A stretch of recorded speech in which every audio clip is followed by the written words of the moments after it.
Hello मेरे प्यारे बच्चों, क्लास 8 के बच्चों। ये आपके साइंस का बुक है और आपकी एनसीईआरटी की बुक में चैप्टर नंबर 11 है। प्राइवेट बुक वाले सब कोई भी चैप्टर रख सकते हैं, कहीं भी रख सकते हैं, प्राइवेट स्कूल के बच्चे। लेकिन एनसीईआरटी चाहे प्राइवेट में लगा हो या गवर्नमेंट स्कूल में लगा हो, दोनों ही जगह पर सेम चैप्टर देते हैं। तो चैप्टर नंबर 11 है और चैप्टर का नाम है chemical effect of electricity. Chemical effect of electricity. जरा चैप्टर के नेम से ही आप कुछ सोचने की कोशिश करो। जैसे कि हिंदी में है विद्युत धारा के रासायनिक प्रभाव, यानी कि बिजली का प्रभाव क्या क्या हो सकता है। ये चैप्टर का नाम देखकर आप लोग कोशिश करो। जब आपने कोशिश की होगी तो आपने सोचा होगा कि बिजली क्या करती है, इलेक्ट्रिसिटी क्या करती है। इलेक्ट्रिसिटी करती है ना, इस्त्री को गर्म कर देते हैं, यानी कि आयरन जिससे हम कपड़ा प्रेस करते हैं। पंखा भी चलने लगता है, हीटर में आग जैसा हो जाता है, फिर हम उस पर पतीला रखकर पानी गर्म कर लेते हैं या खाना बना लेते हैं। सब कुछ सोचा होगा, यही तो इफेक्ट है। आपके घर में देखो, बुक में लिखा हुआ बहुत सारी चीजें होंगी।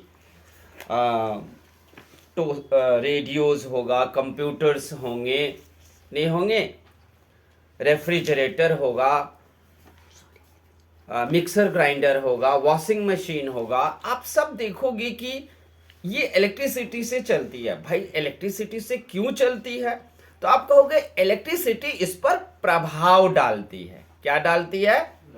प्रभाव डालती है। कौन सा प्रभाव डालती है? अब जो भी प्रभाव डालती है उसको हम पढ़ेंगे, लेकिन प्रभाव तो डालती है। तभी तो पंखा घूमता है, तभी वॉशिंग मशीन चलती है, तभी फ्रिज, एसी कुछ भी चलती है। प्रभाव तो ये जरूर डालता है। तो अब हम देखते हैं कि ये किस किस तरह से प्रभाव डालेगा। तो उससे पहले आपको पहले इलेक्ट्रिसिटी कहाँ से पास होता है, कहाँ से नहीं, बोले तो आप छोटे क्लास से भी आप पढ़ते हुए आए हो कि कंडक्टर और इंसुलेटर को पहले जानना होगा। What is conductor, what is insulator? Conductor through which light can pass, insulator not pass. Example आप लोगों को पता ही होगा कि कंडक्टर है aluminium, copper, iron etcetera, iron etcetera. और इंसुलेटर है जैसे सूती कपड़ा हो, सूखा सा, सूखी लकड़ी, रबर, प्लास्टिक, ये सब इंसुलेटर है। ये दो को जान जाएंगे। अब हम देखेंगे प्रभाव। तो कंडक्टर और इंसुलेटर से ही कुछ प्रभाव सोचने की कोशिश करो। अब मान लो एक वायर है और हमने, तो वायर है तो कंडक्टर है, और कंडक्टर के ऊपर हमने कोई इंसुलेटर चढ़ाई ही नहीं है, और अब वो हमसे टच हो गया। क्या होगा? वो प्रभाव डालेगा कि वो अपनी तरफ हमें खींच लेगा। That will be the effect of electricity. It can attract us, maybe it kill us. ये हमें मार भी सकती है। तो वह खतरनाक बात को अभी नहीं पढ़ रहे हैं, हम पढ़ रहे हैं कि वो आपको क्या किया, अपनी तरफ खींचेगा जरूर। इंसुलेटर था, प्रभाव है, यानी कि किसी वस्तु को, तो कुछ भी हो, आपने देखा ना कि ये प्रभाव डालता है, यानी कि अपने से कुछ दूरी पर कोई चीज हो तब भी खींच लेगा। आप लोगों ने देखा हिमाचल से अरुणाचल से ना 11 लाख वाली एक ट्रायंगुलर शेप का ना पोल होता है, खेतों में देखा होगा आपने, ट्रेन में जाते हुए उस पर से 3 वायरें जाती हैं, बहुत मोटी होती है, जानते हो। उस एक वायर में 11 लाख पावर की वोल्टेज जा रही है, और 11 लाख पावर अगर किसी वायर में जा रही है तो उस वायर से अगर आप 2.5 फीट नीचे रहोगे तब भी वो खींच लेगा, तब भी वो आपको खींच लेगा। 11 लाख में इतना पावर, ये सब अनसिन इफेक्ट है, ये अनसिन फोर्स है इलेक्ट्रिसिटी का ये। तो अब आगे बढ़ते हैं। अब आपको थोड़ा सा और इलेक्ट्रिसिटी के बारे में जान लो। इलेक्ट्रिसिटी में नेगेटिव होता है और पॉजिटिव होता है। अगर आप नेगेटिव को पकड़ते हो, ठीक है, और तो भी आपको कोई करंट लग नहीं जाएगा, आप मर नहीं जाओगे। अगर आप पॉजिटिव को पकड़ते हो तो भी आपको करंट नहीं लगेगा, आप मर नहीं जाओगे। आपको इलेक्ट्रिसिटी किल करने का चांस तब आती है जब वो नेगेटिव और पॉजिटिव आपके बॉडी से दोनों प्राप्त कर ले, तब। इसीलिए घर में अगर कोई भी तार का कोई भी काम करो, छुओ, या आप पेचकस से कुछ ठीक ही कर रहे हो या कुछ भी कर रहे हो, तो ध्यान रहे पैर में चप्पल होना चाहिए, ताकि हम अगर नेगेटिव को छुएंगे तो हमें हल्का सा कंपन हाथ में और झटका हल्का सा लग के हो जाएगा, लेकिन क्योंकि हमारी बॉडी में आएगा, चप्पल उसे रोक देगा, उसको कंडक्टर मिलेगा नहीं। और चप्पल के आगे अगर उसको अर्थिंग मिल गई ना, पृथ्वी से उसे अर्थिंग मिलती है, फिर आपको वो किल किए बिना नहीं छोड़ेगा। तो यही बात का ध्यान रखना है, इन सब चीजों को, नेगेटिव पॉजिटिव को सीख ले। उसके बाद आता है कि इलेक्ट्रोलाइसिस। ये इलेक्ट्रोलाइसिस क्या होता है? देखो, ऑल मेटल कंडक्ट इलेक्ट्रिसिटी, जितने भी मेटल्स हैं सबके सब इलेक्ट्रिसिटी को कंडक्ट करते हैं, सारे के। कोई थोड़ा कम होगा, कोई थोड़ा ज्यादा होगा। अब गोल्ड होगा तो बड़ी तेजी से तो पास करेगा ही, क्योंकि गोल्ड चमकता है। कभी सोचा है गोल्ड चमकता क्यों है? डेफिनेटली इसके नेगेटिव आयंस बाहर की तरफ निकल रहे होंगे, वही उसकी प्रदीप्ति प्रदान करता है उसे, और वो उसमें इतना चमक है। और बहुत ही बेस्ट कैटेगरी का इसके अंदर नेगेटिव आयंस होंगे, यानी कि इलेक्ट्रॉन्स। तो ऑल मेटल कंडक्ट करता है, so current flow in metal is because of flow of free electron. अगर किसी मेटल में इलेक्ट्रिसिटी फ्लो करता है तो क्यों करता है, ये क्वेश्चन पूछा जाएगा आपसे, कि मेटल में ही क्यों करता है, नॉन मेटल में क्यों नहीं करता? क्योंकि मेटल में इलेक्ट्रॉन फ्रीली मूव करता है। क्या करता है? इलेक्ट्रॉन फ्रीली मूव करता है, किस में? ऑल मेटल में। तो जहां फ्रीली इलेक्ट्रॉन मूव कर रहा होगा वहां इलेक्ट्रिसिटी पास हो जाएगा। Some substance do not conduct electricity. कुछ सब्सटेंस होते हैं जिसमें इलेक्ट्रिसिटी पास नहीं होता, when they are in solid state, और वो भी तब जब वो सॉलिड स्टेट में हो, ठोस अवस्था में हो। But do so when they are dissolve और मेल्टेड। लेकिन उनमें इलेक्ट्रिसिटी पास करा सकते हो अगर आप उसे मेल्ट करा दो, पिघला दो, या फिर किसी चीज में घोल दो। For example, sodium chloride NaCl, potassium के, आयोडीन, ये सब में आप अगर डू नॉट कंडक्ट इलेक्ट्रिसिटी, अगर ये सब सॉलिड हो, सोडियम क्लोराइड मतलब नमक, अगर नमक सॉलिड अवस्था में है तो इसमें बिजली पास नहीं करेगी, और अगर उसी नमक को घोल दो पानी में तो उसमें आप बिजली पास कर जाएगी। क्यों? क्योंकि वहां पर NaCl को हाइड्रोजन का साथ मिलेगा पानी में घुल के, और तब आपको हाइड्रोजन का उनको कंपनी मिल जाएगा, और हाइड्रोजन कैरी ऑन कर देगा इलेक्ट्रिसिटी को, आयंस बन जाएंगे, वहां उन्हें आयंस मिल जाएंगे कंडक्ट होने के लिए। यहां आयंस नहीं मिल रहे थे, हाइड्रोजन आयंस चाहिए था उनको, जो पानी के सहारे मिलकर अब NaCl नमक भी इलेक्ट्रिसिटी को कंडक्ट कर सकते हैं। तो दे बिकम गुड। उसके बाद वो अगर पानी में नमक घोल दो तो एक अच्छा कंडक्टर बन जाता है इलेक्ट्रिसिटी का। सच सॉल्यूशन। तो इसी तरह के नमकीन घोल को हम क्या कहते हैं? इलेक्ट्रोलाइट्स कहते हैं। क्या कहते हैं? इलेक्ट्रोलाइट्स कहते हैं।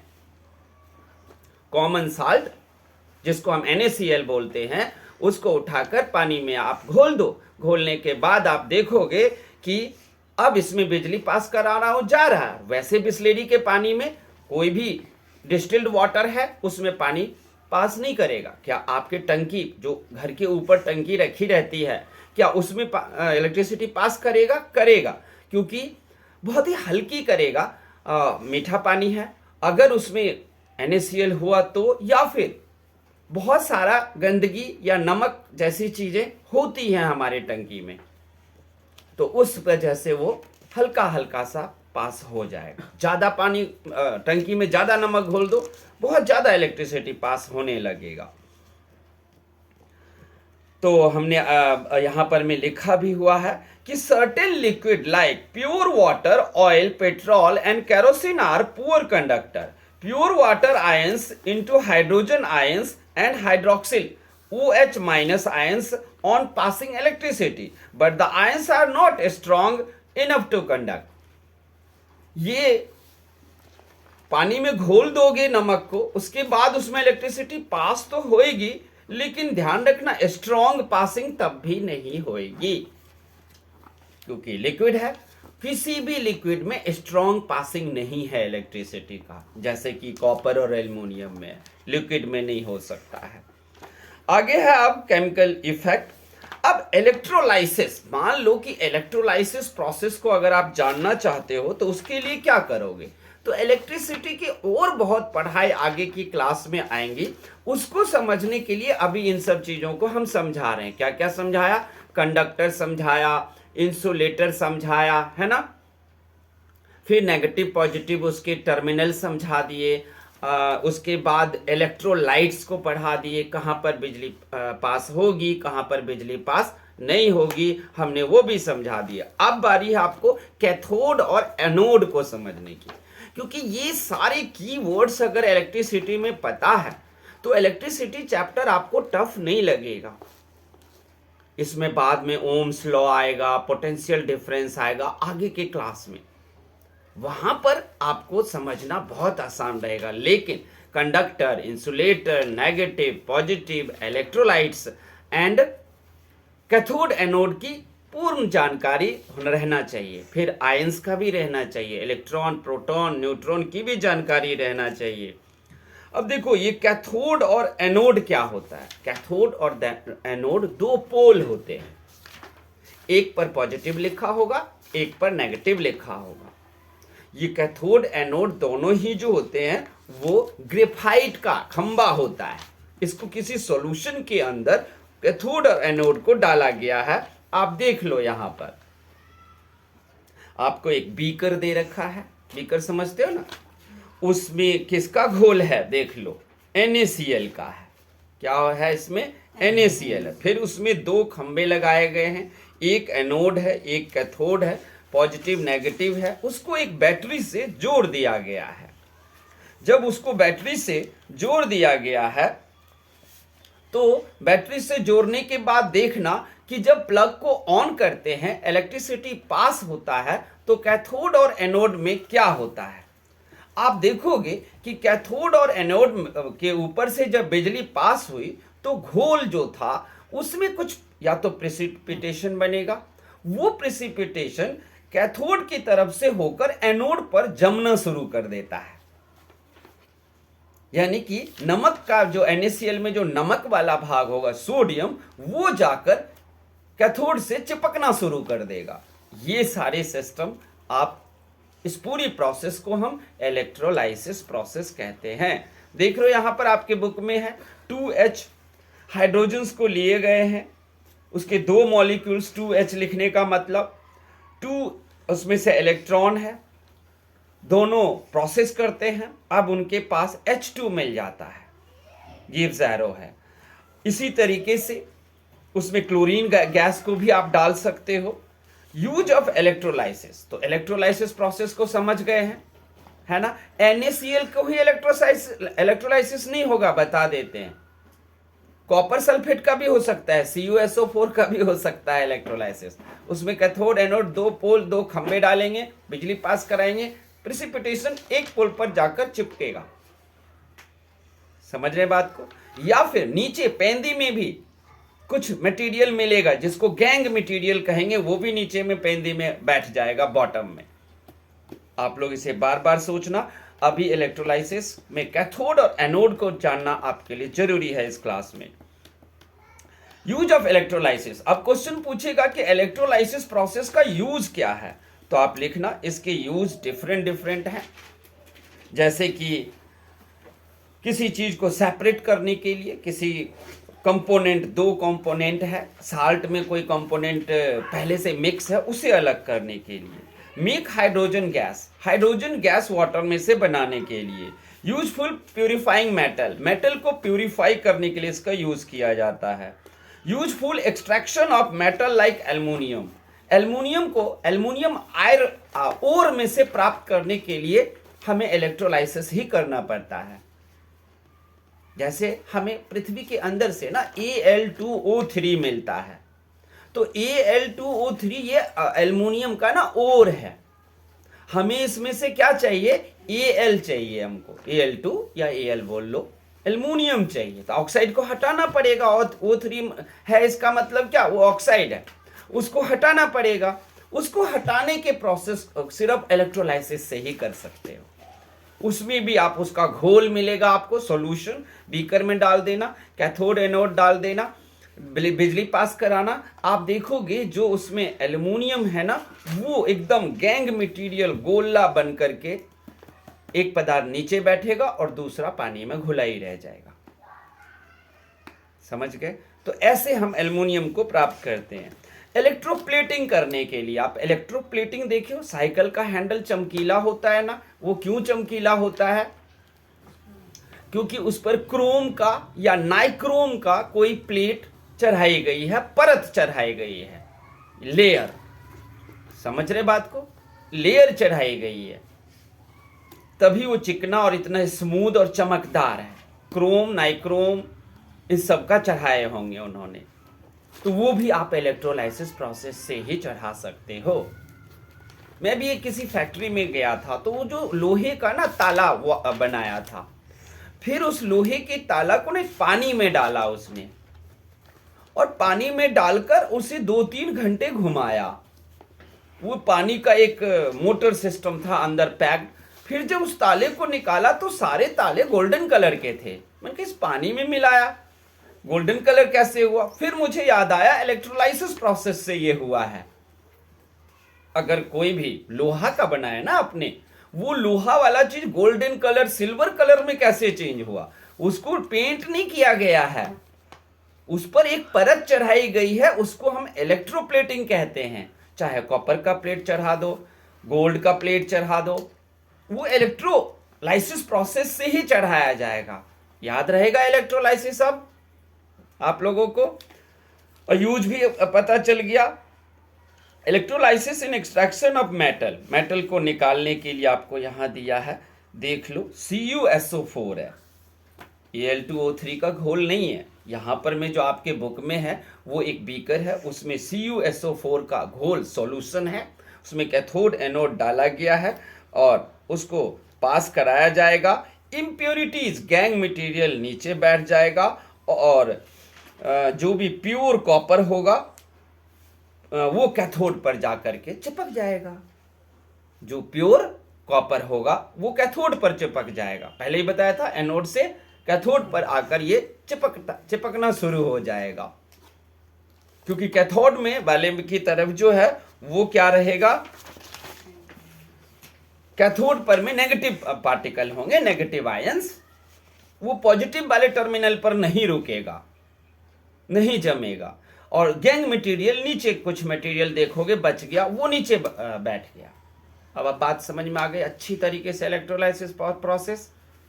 इसमें किसी भी आयरन ओर को, CuSO4 हो, Al2O3 हो, वो हो क्या बोलते हैं, HGS हो, सिनेवार कहते हैं HGS को, वही क्यों ना हो, उस सब को आप अलग कर सकते हो इलेक्ट्रोलाइसिस से। इलेक्ट्रोलाइसिस मतलब एक घोल होगा, दो कैथोड एनोड डालेंगे और वो उसमें बिजली पास कराएंगे, हम देखेंगे कैथोड पर जाकर चीजें चिपक गई। तो उस फैक्ट्री में जो मैंने देखा कि वो गोल्डन कलर में ताला कैसे बदल गया, तो समझ में आया कि ये इसमें इस पानी में इसने बिजली भी डाल रखी थी और ताला बन गया कैथोड। और एनोड के लिए उसमें कोई ना कोई उसने कैटलिस्ट डाला, वो दोनों कैथोड एनोड का काम किया, वो सब भी घूमते रहे और ताले की दीवार पर जाकर, बाहरी सरफेस पर जाकर जो कलर डाला था वो कलर उसमें जाकर चिपकता गया। कॉपर कलर करना है तो कॉपर के आयरन नेल डाल दो, इसमें से निकल के उसमें जाने लगेगा। तो ऐसे हुआ था वहां भी इलेक्ट्रोप्लेटिंग। और इलेक्ट्रोलाइसिस जो हम कच्चे पदार्थ यानी कि आयरन ओर से जो हम आयरन निकालेंगे, वो कॉपर सल्फेट से जो कॉपर निकालेंगे, उसमें होगा कि उस कैथोड पर जाकर जमेगा और गंदगी गैंग मटेरियल नीचे बॉटम में बैठ जाएगा। देख रहे हो बिजली के इफेक्ट, इलेक्ट्रिसिटी का इफेक्ट देख रहे हो कैसा कैसा है। इलेक्ट्रोलाइसिस एंड इलेक्ट्रोप्लेटिंग तो वो बता ही दिए, इलेक्ट्रोप्लेटिंग भी उसी से किया जाता है। जिस चीज को इसमें देखो इलेक्ट्रोप्लेटिंग कर रहे हैं, ताले पर या किसी भी चीज कैंची को बनाकर उसको गोल्डन बना रहे हैं, सिल्वर कलर का बना रहे हैं। ये देखो लोहे का की लेग डाल दिया, ये काम कर जाएगा किसका, कैथोड का, और ये काम कर जाएगा एनोड का। और सारी चीजें यहां पर में जिसको भी आपको कैथोड एनोड बनाना, याद रखना कि जिसको गोल्डन कलर करना है उसको बना दो कैथोड, जहां पर वो जाके चिपकेगा। यूज ऑफ इलेक्ट्रोप्लेटिंग तो जानते ही हो, साइकिल सबके हैंडल को चमकदार बनाने के लिए, कोई भी चीज पर कभी जंग ना लगे इसके लिए, इन सब चीजों के लिए इसका प्रयोग होता है। इलेक्ट्रिक कंडक्ट आप देख लो कि इंसानों में जो ह्यूमन में इलेक्ट्रिसिटी प्रभाव डालता है, कैसे पास करता है, तो वो मैंने आपको समझा दिया था कि आप अगर कोई भी काम कर रहे हो तो आप चप्पल पहनकर बिजली का कोई भी काम करोगे तो आपको किल होने का कोई चांस नहीं बनेगा। घर में वोल्टेज ही कितना है, 240 वोल्टेज तो आपको सप्लाई दी जा रही है, 240 में इंसान को वो मार नहीं सकता। हाँ, अगर दोनों तार को आपने छू दिया एक साथ तो आपको वो मार सकता है। दोनों तार में से किसी एक को छुए हो और पकड़े रहो घंटों तक, नीचे चप्पल है, कुछ नहीं होना। चप्पल पहना, चप्पल नहीं पहने हो तब तो गए आप। लेकिन 240 मार नहीं डालता। ठीक है, तो आप लोग इसको करें। अब क्वेश्चन आंसर तो एक्सरसाइज के करने ही करने हैं, इसके अलावा आप लोग बीच से क्वेश्चन निकालो, वो होगा आपकी असली तैयारी। क्योंकि आप देखोगे आप जो भी क्वेश्चन आंसर पढ़कर जाते हो वो पेपर में नहीं आता है, यानी कि हमें बीच से निकाला हुआ चाहिए। और आप इस चैप्टर को रिवीजन 5 बार पढ़ना है, नहीं पढ़ना है तो एक बार पढ़ लो, 5 बार जो है हमें सुन लो, आकर के किसी भी टीचर को आप रिवीजन करके सुनो। ओके, थैंक यू बच्चों।